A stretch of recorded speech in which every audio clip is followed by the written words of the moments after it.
Hey, welcome back. Joe Gilder here. This is a follow-up to the recent video on recording in mono versus stereo.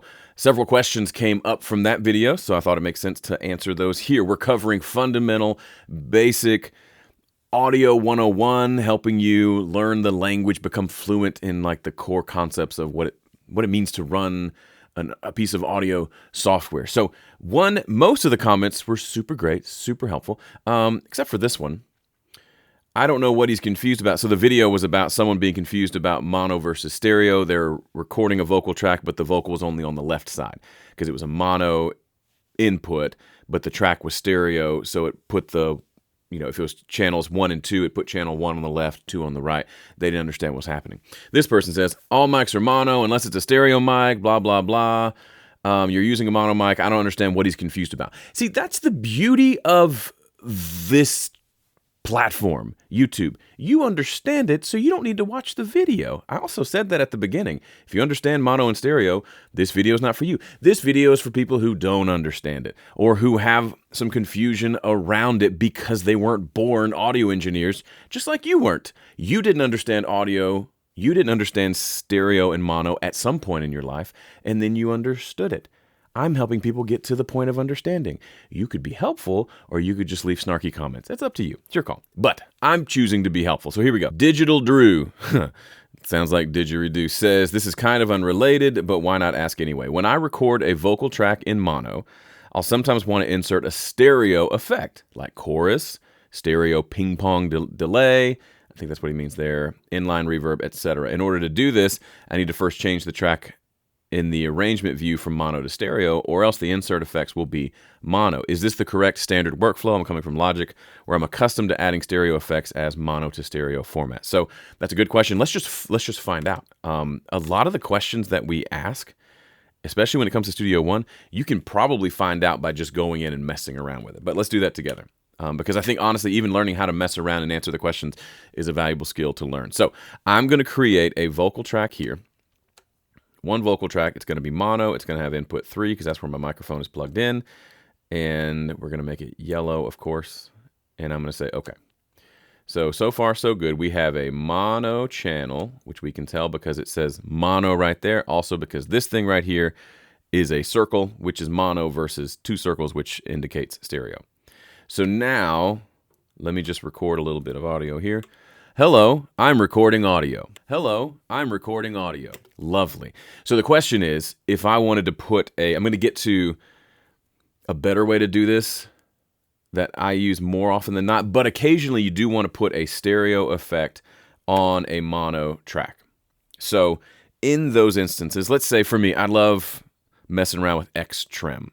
When you put it in stereo mode, with panning, it does this kind of rotor thing. It's kind of cool. So let's say we want to do that to this vocal. If we just drag X trim on here, we get, let's see, we get depth. If we switch it, we don't even have the option to switch it to pan mode because it's basically working in mono mode because it is a mono track. So that much is true. I remember in other DAWs that I used to use, you would have to like choose which type of plugin you wanted every time, whether it was multi-mono or stereo. It's really confusing. Studio One just it does whatever you need it to do.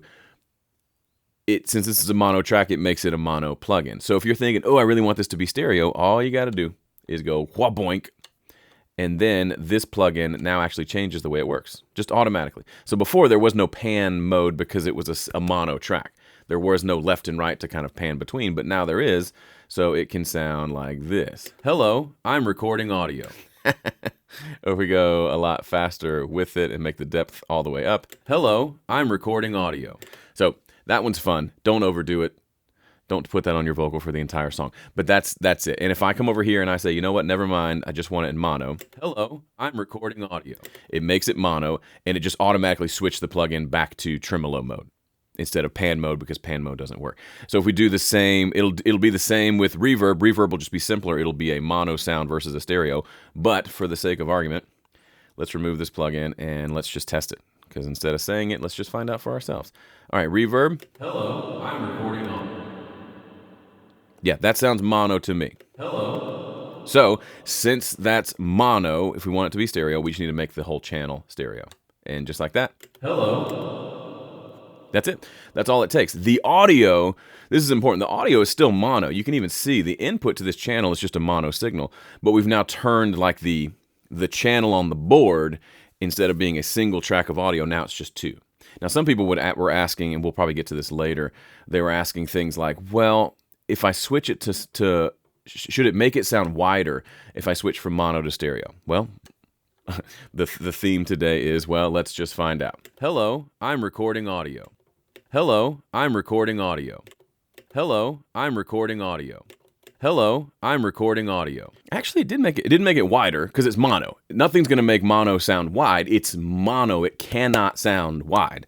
But it did sound like it was a little bit louder. Did I make that up? Let's put a volume meter on the main output. Let's throw the VU meter on here, and let's just see. So here it is in mono. Hello, I'm recording audio. Hello, I'm recording audio. It does get a little bit louder in stereo, which when you think about it makes sense, because we're basically taking, instead of one track of audio panned up the middle, we're taking two of them. There's two now, one left and one right. The sound is still mono, but there are two of them. That's going to create more volume. So when you change this, if it feels a little bit louder, it hasn't made it any better. It's just louder because there's basically, you're hearing two of them, one on the left, one on the right. I could be wrong about this, but that's what I hear. Listen. Hello, I'm recording audio. Hello, hello, hello, hello, hello, hello. It seems, I don't remember how the math works, but it seems about 3 dB louder, maybe not quite, which maybe makes sense when you doubling and all the math of it. I don't know, and who cares? You don't have to know it. Just know that it will maybe make it a little bit louder. Doesn't matter. We can just turn it down if it's too loud. Because once we change it, we're going to leave it like that probably forever. So there's no point in like losing sleep over this. There are some of you, I can see it in your eyes. You right there, Bill, you're thinking about losing sleep over this. Don't worry about it. However, it did make it slightly different, but it does not make it wide. It does not make it stereo. A mono signal, sing it with me now, cannot sound stereo. But you can add stereo effects to it, right? Like this reverb or a stereo delay or that panning tremolo thing that we had before. So one of the comments from official WWM says, if you're adding a stereo effect to a mono track, your effect will be mono. You simply change the stereo track. That's all correct. A better way is to add your stereo effect to a bus and send your source to that bus. You'll have better control over the effect. I would say that is sometimes better, not always, not categorically. I'm a big fan of never saying like, this is the best way to do it, because a lot of times there's situations where it makes sense. For me, when it's something like reverb, I like to share that reverb with other tracks. So if we have, here's one track of audio. If we make another one, this is the second track. This is the second track. Okay, so now I've got two of me. Let's say I want reverb on both. Here's a big, I would say a big mistake people make. Here I am saying it's a mistake now. When they want to have just the same reverb sound across multiple tracks, they'll do this. They'll pull a reverb in. Something about being on camera I can never read. So they'll pull a reverb in. They'll make it mono, and the first vocal will sound nice. Hello.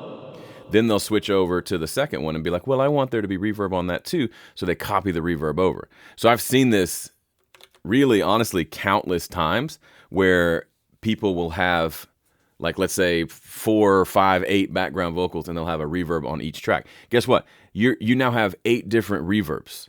And now if you want to change the sound of that reverb, you've got to change it 8 times. That's not helpful. I mean, it gets the job done. It sounds reverby. This is the second track. Right? We can hear both now. They both have reverb. Hello. This is the second track. 2 problems here. First problem is you've got multiple of them, so it's not efficient. Second problem is there's not an easy way to EQ this reverb. I like to EQ the low end out of my reverbs. A better option would be take one of these reverbs and drag it to the send section. And then let's get rid of the reverbs on the individual tracks. Now, even if we leave these tracks in mono, which we could do now, we can send them to one reverb. So we could send 1 track to a reverb, 2 tracks, 1,000 tracks to the same reverb. And added bonus, we could add an EQ on here to make sure the reverb isn't muddy. So that alone should sound a lot better. Hello, this is the second track. Recording audio. That reverb is way less muddy. It was also quieter. If we turned it up louder, and it is set to 100%, mix wet. Hello, this is the second track. Recording audio. That's way less muddy. That's super interesting. So there's more reasons to do this than that. But if you're doing something like, for me, a send effect is like a reverb, a delay, things like that.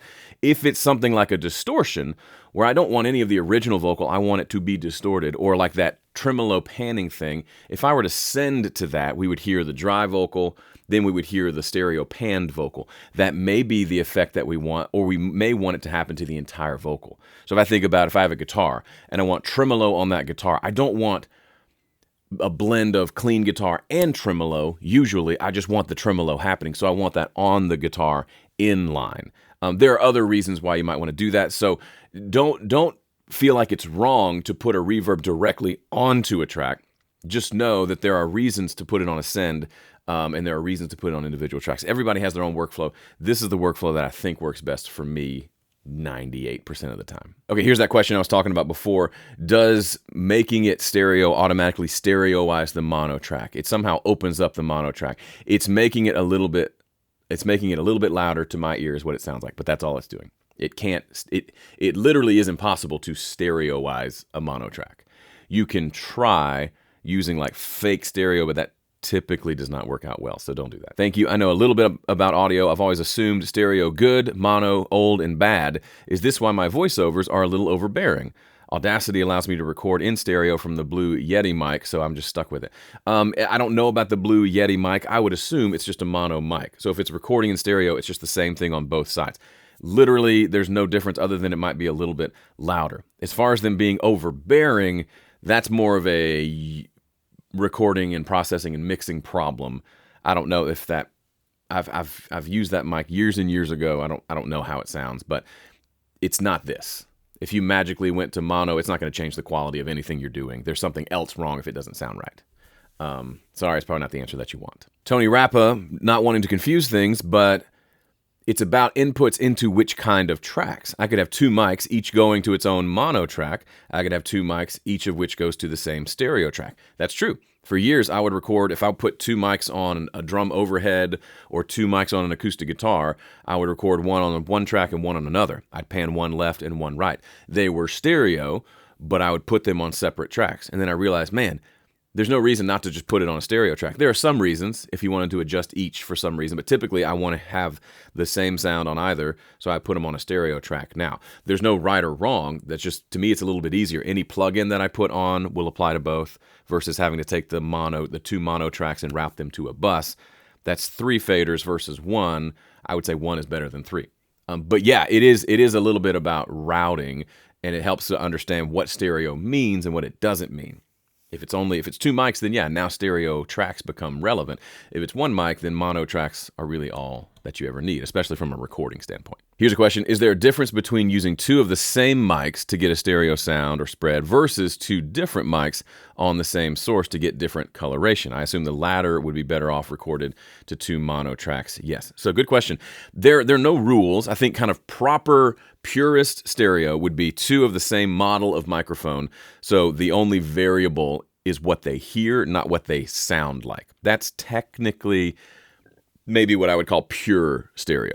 However, I've done it with 2 different mics. If you only own 2 mics and they're 2 different mics, one's a dynamic, one's a condenser, you can still record stereo. But I agree, it might make sense to put them on each on their own track. So maybe you can EQ the dynamic to sound a little closer to the sound of the condenser so that it feels more natural. But it's completely fine. I remember my first full album, I recorded stereo acoustic guitars with 2 different microphones. They were the same brand, but 2 completely different models. One was a tube, one wasn't. And I just treated them as the same, and it worked out just fine.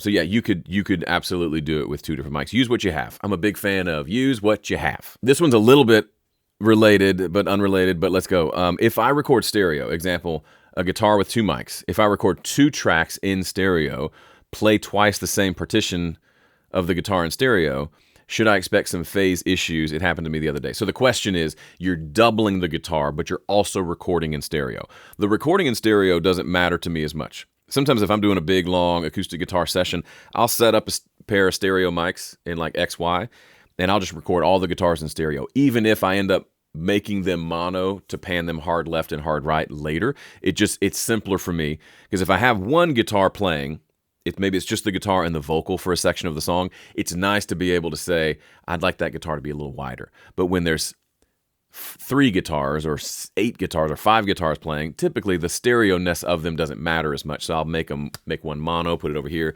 make one mono, put it over there.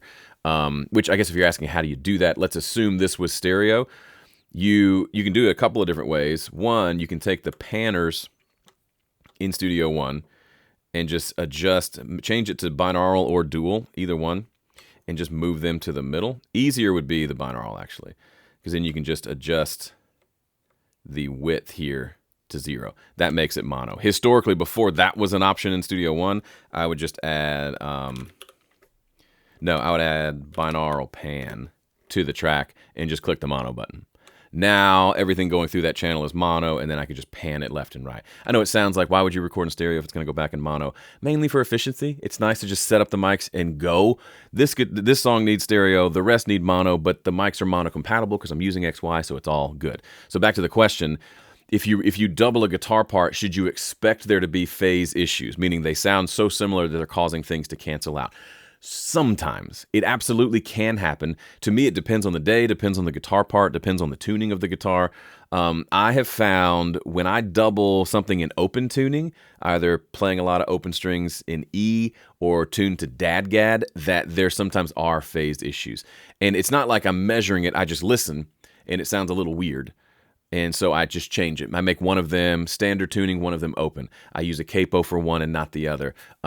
It only happens occasionally. Typically, you double something, you're good to go. But it's good to listen. It's good to know that could happen, and just make sure to do a quick listen. I had somebody email me. They finished their album, and then they saw when they were mastering that the correlation meter kept going into the negative, and they flipped it to mono, and the whole thing disappeared. So there had been phase issues for a long time. And a lot of it, I asked him, he wasn't doing any weird stuff like trying to make things sound stereo. It was just a lot of doubling. Too much doubling, or doubling of the exact same thing too much, can cause some of those phase issues. So you got to learn to hear that in the recording phase so you can adjust the way you're recording, because there's not as much you can do in mixing once you get there. Should I record my guitar or bass as mono and then keep it as mono, or should I switch to stereo? Honestly, so I get the question. For me, it's just record it. If it's mono, like a guitar or a bass, the signal is mono, then just record it however it comes in and just leave it alone until you need it to be otherwise. If there's a song that you want a stereo chorus on your bass, I suppose that's a thing, then switch it to stereo. But switching it to stereo just for the sake, that doesn't do anything. It makes it slightly louder, we don't care about that.